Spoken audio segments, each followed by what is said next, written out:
امریکہ کی عالمی طاقتوں سے ہرمز میں جہازرانی کے تحفظ کی ذمہ داری لینے کی اپیل۔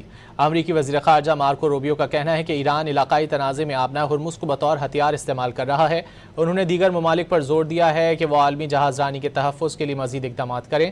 امریکی وزیر خارجہ مارکو روبیو کی لبنان کے صدر سے ملاقات ہوئی، جس میں انہوں نے عندیہ دیا کہ امریکہ ایران کے ساتھ سفارتی حل کے لیے تیار ہے۔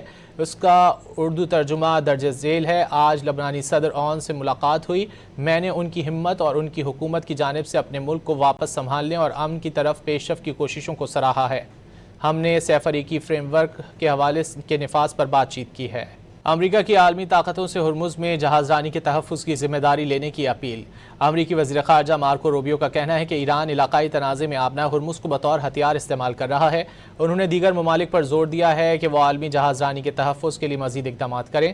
امریکی وزیر خارجہ مارکو روبیو کی لبنان کے صدر سے ملاقات ہوئی، جس میں انہوں نے عندیہ دیا کہ امریکہ ایران کے ساتھ سفارتی حل کے لیے تیار ہے۔